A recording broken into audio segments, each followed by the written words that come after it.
Hi everyone, how you guys doing today? Yay! It's so good to see you guys again. It's so good to be back on camera. Today I have a little bit of a different type of video for you guys. I'm gonna be tapping into a little bit more of my personal interests. Hopefully the right people will gravitate towards it. So this is just my own personal 5 beginner African novel recommendations. So if you're somebody who wants to just get into reading, you're not really a reader, these are the first 5 books I would recommend you to get into. Disclaimer as well, all of these books are Nigerian because those are the only African novels I've read. If there are any more that you guys recommend that are really good, please comment below. I would love to tap into more. I want like shocking, I want thrilling, pull me in. I need it. These are 5 books I have read, and they actually, no, I don't have the last one because I borrowed it to someone, but I don't have the last one, but I'll insert a picture of the book here and you guys can check it out as well. So in no particular order, I'm just gonna pick this out and I'm just gonna explain what the book's about and why you should get into it. So this is the first book, of course, like every avid Nigerian reader has probably read this book. It's Purple Hibiscus, like a staple in secondary school. My English teacher got me into this book. She told me to read it when we were in secondary school, and I never did because me and her were never on good terms.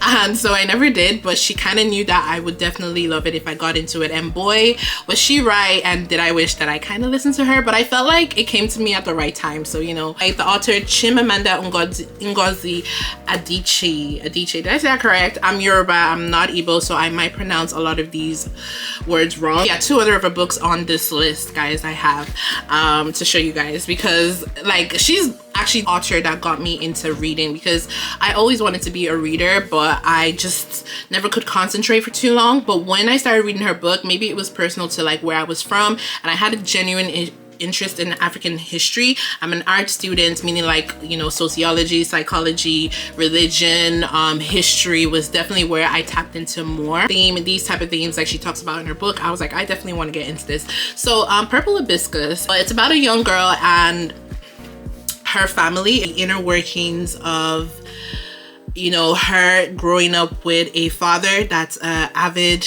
Catholic, and he's kind of to the point that he's abusive. It's a bit weird. He is abusive, like he hits the kids and everything, and just because he wants them to be like perfect children. And it just shows how the story develops. It shows, oh my god, the story is so deep. She had a relationship with her brother that progressed to something else. Like so many things happened. But you guys should definitely check it out. It's like definitely a recommend. If you just want to get into reading, it's an easy read. It's an easy beginner book. It's not bad. Basically, it follows the limits of 15-year-old Kimberly's world, and how basically it defines who she is, her character is, just her background story. You guys should just check it out. Check it out. Good job. Check it. So moving on to the next book. Again, no particular order. Chinua Achebe, Things Fall Apart. Okay, my mother got me into this. Okay, my mother. For so long, my mom has just been like, I would just see her laughing to herself in the room, like reading these books, and I'm like, what are you laughing at? Like, what is there? So I decided to pick it up myself and read it. This was like a classic. I didn't even know. I'm so young. Nigeria has been happening way before I existed, way before I was born. This takes us back to the like 1960s. I mean, the author wrote this in the 60s, I think. Yeah, the author wrote this in the 60s, and it just shows how colonization changed and stripped. Follows the life of a man. I can't pronounce his name, so I'm not going to butcher it, but I'm going to leave his name here. But yeah, it follows his life pre-colonization, and it follows the life of the greatest warrior alive. He'll be considered maybe a knight in English terms. The land has not been infiltrated by white people. Okay, it's an Igbo tribe. I can't remember exactly the name of the tribe, and it follows how you know, he had a very distaste for his father, because his dad was like the opposite to him. His dad was such a weak man. His dad was not a fighter, and he swore to himself that he would never be like his dad when he was growing up. So he made his way, climbed his way through society by his strength, because that was what like valued you to be a man. Like, so like I said, he was almost like valued as a knight, and he had like multiple wives, and he was living a pretty like good life.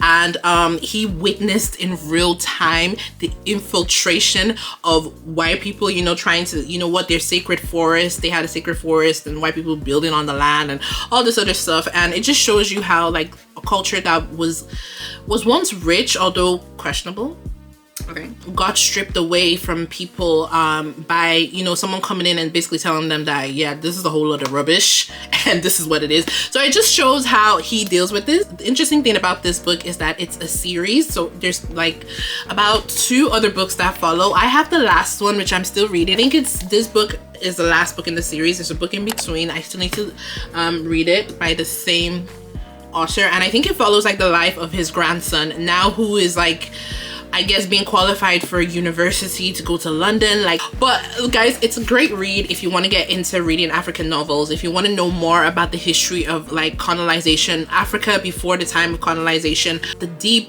richness they had in their land and in their culture. It's explained in this book in such a funny, witty way, and so many things happen. I don't want to give it away, so this is like spoiler free. I'm not gonna put No Longer at Ease on this list because I kind of see the whole series as one. So yeah. Next book that I recommend, this book has my heart, and I don't even know when I'm gonna read it again, because I've read it, I've watched the movie. Like, this is one of those books like I read it beginning to end. Like, I wanted to know how it ended, and it was so good. This is Half of the Yellow Sun, also by the same author, Chimamanda Ngozi Adichie. Listen, I admire this woman with a passion. Somebody that has like just brilliance and just puts it down so beautifully in literature. I think she is just somebody, oh, she's so interesting.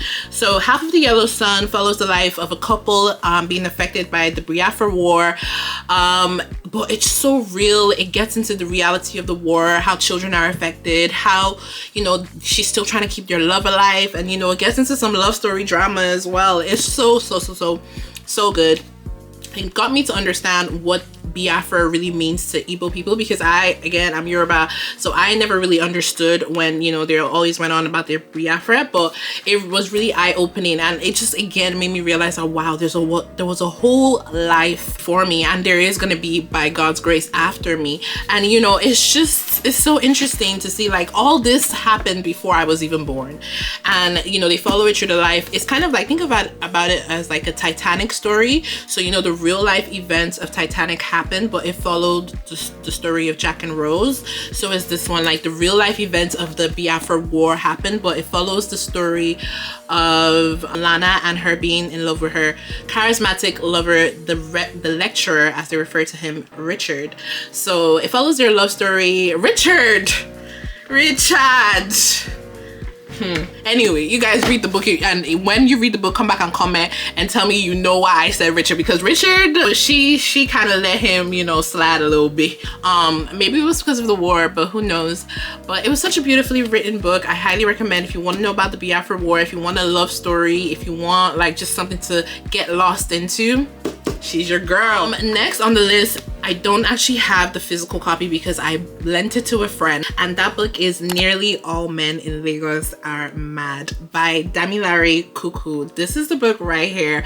Oh wow, I love this. I think this was actually one of those books that can pull you back into reading after you've had like a long spree break of like not reading anything, and it's just such a funny take on why Nigerian men cannot be trusted. It's just so funny. It just gives a series of short stories and a series of like unfortunate events in the dating life. It's a lighthearted book, nothing too serious, bit of rom-com in there, you know, a bit of feisty, steamy. If you like, you know, a bit of adults, it's a good book. I highly recommend. It only came out in 2021, and I think I read it around the time it came out. But it was such a great book that I bought the copy. If you want a laugh, just check it out. All right. So guys, brings me to my very last book on my list. my very last book, Americana by Chimamanda Ngozi Adichie. Again, guys, look, I haven't even finished this book. This was one, like, I'm such a bad, like, I'm a good reader, but I take long breaks. I can put down a book and come back to it in a year. I'm like that, I don't know. So yeah, this book is called Americana, and this gives the real life experience of the average immigrants coming from, average immigrant students coming from Nigeria to the abroad, anywhere from America to the UK to Canada, you know, to have a better life, going on their masters and seeing how it's such a change of perspective for them. It's kind of a cultural shock. This hit it at more pivotal times when, like, it was just getting really, things were getting really tough in Nigeria. So it was kind of like, get out of the country. It gives two sides of the story. So there were two lovers. The lovers were Ifemelu, again, I'm not Igbo, don't come for me, and Obinze, oh my god, but they're gonna come for me.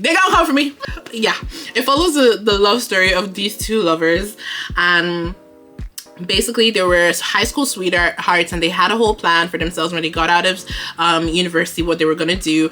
But unfortunately, just the hardship of Nigeria pulls them apart. So she moves to America to, you know, pursue better fortune because she got the visa. So, you know, she had to move, and he moves to the UK. But like, over a while, I don't want to spoil the story, but over time, you know, they lost connection, and it just shows how they kind of like reconnected later in the future. But in between that time where they lost connection, so much happened, guys. And if you guys want like a spoiler review on the books, I will definitely do them. Like, if you're interested in these type of things, check it out. I recommend all these books if you're somebody who wants to get into reading. Plus our lovely Nearly All Men in Lagos Are Mad. If you're somebody who wants to get into reading, I definitely recommend all these books. Okay, so thank you guys for watching. If you guys enjoyed this style of video, let me know. I would love to create more because I feel like it's more true to kind of like my interests. And bye bye.